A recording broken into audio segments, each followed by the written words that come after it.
ఈ రోజు నివసిస్తున్న ప్రతి భారతీయుడు కూడా గర్వంగా చెప్పుకోదగిన మాట ఏంటంటే మా ప్రధాని నరేంద్ర మోడీ అని.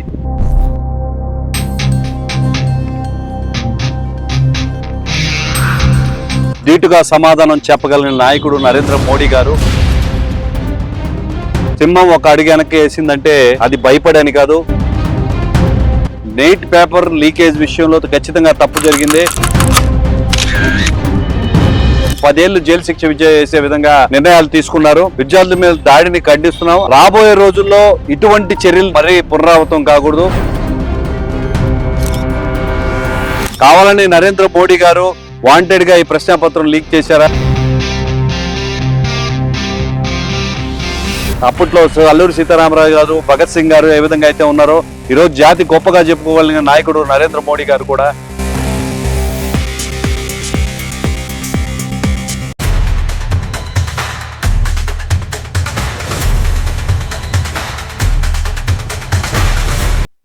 Welcome to sauce TV. నేను మీ అభిషేక్. జంతర్ మంతర్లో జరిగినటువంటి ఇన్సిడెంట్ అందరికీ తెలిసిందే. ఆ తర్వాత జరిగిన పరిణామాల నేపథ్యంలో జంతర్ మంతర్లో జరిగినటువంటి ఇన్సిడెంట్కి సంబంధించి కొంతమంది నిరసనకారులు గౌరవ ప్రధాని నరేంద్ర మోదీపై విమర్శలు చేయడం, ఆయన్ను వ్యక్తిగతంగా టార్గెట్ చేస్తూ మాట్లాడడం జరిగింది. అయితే ఈ నేపథ్యంలో భోగాపురం ఎయిర్పోర్ట్ ఓపెనింగ్ వచ్చినటువంటి గౌరవ ప్రధాని నరేంద్ర మోదీ గారిని మరి ఆయన్ను విమర్శించినటువంటి సమయంలో తనకు బాధ కలిగింది అంటూ పవన్ కళ్యాణ్ మాట్లాడారు. అయితే కేవలం ప్రధానిని మాట్లాడితే మీకు బాధ కలిగితే విద్యార్థులను లాఠీచార్జ్ చేశారు, మరి మహిళలను తీవ్రంగా హింసించారు. ఇటువంటి నేపథ్యంలో మీకు బాధ కలగలేదా, మీరు ఎందుకు గళం విప్పలేదు అంటూ ప్రశ్నిస్తున్నారు. ఈ నేపథ్యంలో మనతో పాటు గునుకుల కిషోర్ ఉన్నారు, జనసేన నేత. వారితో మాట్లాడదాం. కిషోర్, జరిగిన పరిణామాలన్నీ కూడా అందరికీ తెలిసిందే, మీకు ప్రత్యేకంగా చెప్పాల్సిన అవసరం లేదు.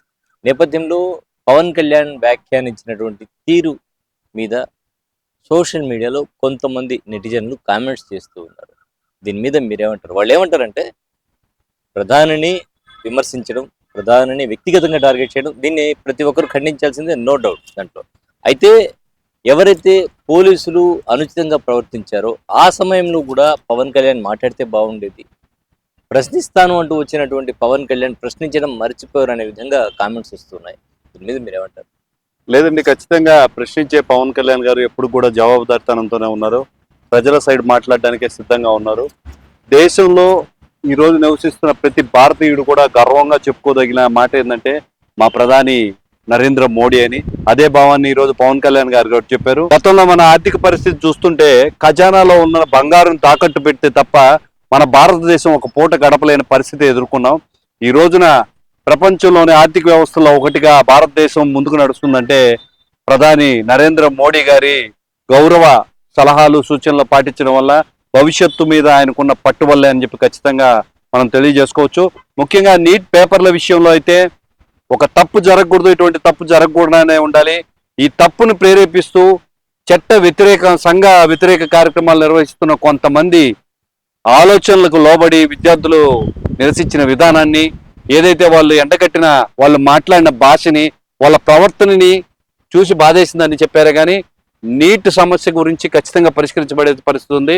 గతంలో ఎన్నోసార్లు కాంపిటీషన్ సంబంధించిన ఎన్నో పరీక్షా పత్రాలు లీక్ అయిన పరిస్థితి అయితే ఉంది. ఎప్పుడు లేని ప్రొటెస్టు, విద్యాశాఖ మంత్రి రాజీనామా చేయాలి, గవర్నమెంట్ ఆగిపోవాలనే విధంగా.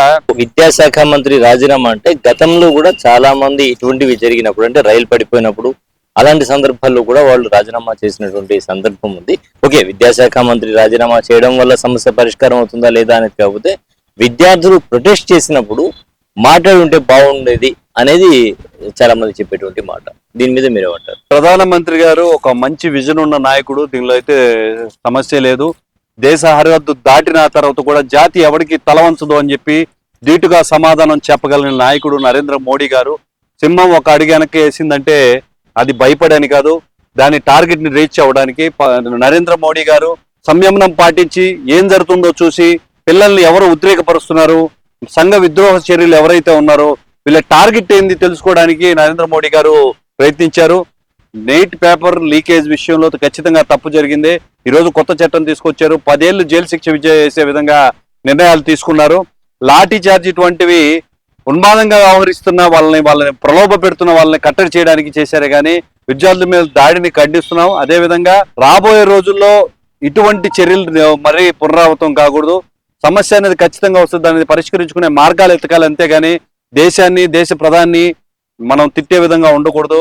జాతి నాయకులు అప్పట్లో అల్లూరి సీతారామరాజు గారు, భగత్ సింగ్ గారు ఏ విధంగా అయితే ఉన్నారో ఈరోజు జాతి గొప్పగా చెప్పుకోగలిగిన నాయకుడు నరేంద్ర మోడీ గారు కూడా ఖచ్చితంగా ప్రతి భారతీయుడు బాధపడిన పరిస్థితి అయితే ఉంది. కావాలని నరేంద్ర మోడీ గారు వాంటెడ్ గా ఈ ప్రశ్నాపత్రం లీక్ చేశారా, లేకపోతే మన ధర్మేంద్ర గారు లీక్ చేశారా? విద్యా సంస్కరణలో ఎన్నో గొప్ప విషయాలు వేసి భావి భారతానికి బ్రిడ్జ్ వేస్తున్న మన నాయకులు ఈ విధంగా చేయరు అనేది బాధ ప్రతి ఒక్కరికి కూడా ఉండింది. కాకపోతే సమాధానం చెప్పే సమయం కోసం వేచి చూశారని కూడా మనం తెలియజేసుకుంటాం. అంటే మాట్లాడలేదు అనేది ప్రధానంగా పవన్ కళ్యాణ్ డిప్యూటీ సీఎం మీద ఆరోపణలు. మిగతా ఏం లేదు కదా, నెటిజన్లు బాగా ట్రోల్ చేస్తూ ఉన్నారు. అటువంటి వాళ్ళకి మీరేం చెప్తారు?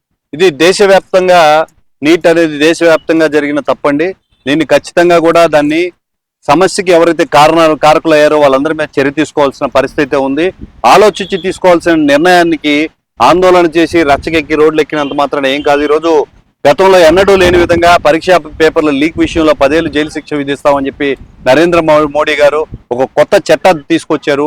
అదేవిధంగా భారతదేశం మొత్తం కూడా ఈ రోజు ఆర్థికంగా ఉదాహరణగా దేశంగా ఉందంటే దానికి కారణం నరేంద్ర మోడీ గారు, ఆయన నాయకత్వం. ప్రపంచంలో దేశంలోని ప్రతి గ్రామాన్ని కనెక్ట్ చేస్తూ అన్ని రంగాల్ని మనం ముందుకు నడిపిస్తున్న మోడీ గారు ప్రతిదాన్ని క్షుణ్ణంగా ఆలోచించి ముందుకు తీసుకెళ్తారు. దానికోసమే రాష్ట్రానికి సంబంధించిన మ్యాటర్ కాదు కాబట్టి, పైన నాయకుల మీద గౌరవం ఉంది కాబట్టి సంయమనం పాటించారు, నిర్ణయం కోసం ఎదురు చూశారు. ఈరోజు ఆ నిర్ణయం రానే వచ్చింది. మరెప్పుడు ఇటువంటివి జరగకుండా కఠిన శిక్షలు అమలు చేసే విధంగా కూడా ఉందనేది మా అభిప్రాయం. ఖచ్చితంగా మరి పార్లమెంట్ సాక్షిగా కూడా చెప్పినటువంటి విషయం. సో ఖచ్చితంగా మరి నీట్ మీద చర్యలు తీసుకుంటామని ప్రభుత్వం ప్రకటించినటువంటి పరిస్థితి. అయితే జనసేన విషయం తీసుకుందాం. నెల్లూరు జిల్లాలో ప్రస్తుతం జనసేన పరిస్థితి ఏంటి? జనసేన పార్టీ కేవలం నెల్లూరు జిల్లాలో కాదండి, ఆంధ్ర రాష్ట్రం మొత్తం కూడా చాలా బలంగా ఉంది. నాయకులు ముఖ్యం కాదు, ప్రజలందరూ కూడా డైరెక్ట్ గా పవన్ కళ్యాణ్ గారికి కనెక్ట్ అయి ఉన్నారు. ఏ విషయం గురించి అయినా పారదర్శకంగా మాట్లాడగలిగిన వాళ్ళు, ప్రజల తరపున కులమతాలకు అతీతంగా నిలబడగలిగిన నాయకుడు పవన్ కళ్యాణ్ గారని ఖచ్చితంగా నమ్ముతున్నారు. ఈరోజు సాధారణంగా జనసేన ప్రధాన కార్యదర్శిగా పనిచేసిన మా ఇంటికి రోజుకు ఒక సమస్య వచ్చి మనం ఏదో అధికారులతో మాట్లాడి పరిష్కరించుకునే మార్గాలు చూపించగలుగుతున్నాం. మా సమస్యలకి పరిష్కారం చూపించగలిగిన నాయకుడు పవన్ కళ్యాణ్ గారు అని ప్రజలందరూ కూడా నమ్ముతున్నారు. జనసేన అనేది ప్రజల్లో చాలా బలంగా ఉంది. కమిటీలు ఏర్పడిన తర్వాత మీరు ప్రత్యక్షంగా చూస్తారు. రాబోయే రోజుల్లో ఒక అతి పెద్ద రాజకీయ శక్తిగా జనసేన పార్టీ తయారవుతుంది అనే దానిలో సందేహం లేదు. అంటే అధికార పక్షంలో ఉండారు కాబట్టి ఈరోజు ప్రశ్నించే పరిస్థితి కోల్పోయింది జనసేన అనేది చెప్తున్నారు. కరెక్టేనా? వాస్తవమేనా? అధికార పక్షంలో ఉన్నప్పుడు సమాధానమే చెప్పాలి. ప్రశ్నించేది అనేది ఎక్కడ సమస్య ఉన్నాయో ఎత్తుక్కొని మరి మనం ఈరోజు చెప్పే పరిస్థితి అయితే ఉంది. ఈరోజు పౌర సరఫరాల శాఖ చూసినట్లయితే నాదెళ్ల మనోహర్ గారు బియ్యాన్ని కానీ కందిపప్పును కానీ డైరెక్ట్ గా మార్కెట్ లోకి పౌర సరఫరాల శాఖ ద్వారా తీసుకొస్తూ ఎన్నో విప్లవాలు సాధిస్తున్నారు. అదేవిధంగా ఎన్నో సంవత్సరాలుగా లైట్ లేని ఇళ్లకి మా పవన్ కళ్యాణ్ గారు లైట్లు ఇస్తున్నారు. రాష్ట్ర వ్యాప్తంగా గ్రామాల రహదారులతో నింపేస్తున్నారు. ఎప్పుడైతే రోడ్లు కనెక్టివిటీ ఏర్పడుతుందో ప్రజలు ఆటోమేటిక్ గా మనము ముందుకు వచ్చి అభివృద్ధి పదంలో నడుస్తారని చేసుకుంటున్నారు. అదేవిధంగా విద్య వైద్య రంగాల్లో అనేక సంస్కరణలు తీసుకొచ్చారు. పంచాయతీరాజ్ శాఖలో అనేక విప్లవాత్మకమైన మార్పుల ద్వారా గ్రామాలు అభివృద్ధి పడుతున్నాయి. ప్రతి ఒక్కరికి కూడా అభివృద్ధి అనేది అందుతుంది. ఈరోజు నేను సమాధానం చెప్పాల్సిన పరిస్థితి ఉంది. కూటమి భాగస్వామిగా డిప్యూటీ సీఎం గా దేశవ్యాప్తంగా అభివృద్ధి పదంలో ముందుకు నడిపిస్తున్న నాయకుడు పవన్ కళ్యాణ్ గారు. సమస్య అని స్మరించిన ప్రతి కుటుంబం కూడా ఈరోజు జనసేన పార్టీ తరఫున పవన్ కళ్యాణ్ గారి కోసం ఎదురు చూస్తా ఉంది. ఈ సమస్యలన్నింటినీ తీర్చి సమానత్వం సాధించగలిగిన నాయకుడు పవన్ కళ్యాణ్ గారు అనేది ప్రజలందరూ నమ్ముతున్నారు. రాబోయే రోజుల్లో మనం చూస్తాం కూడా. సో జనసేన నెల్లూరు జిల్లాలో కూడా బలంగా ఉందంటారు. ఇది గతంలో కూడా కొన్ని విభేదాలు ఉన్నాయి జనసేనలో. సో ఇవన్నీ సమస్యనట్టేనా?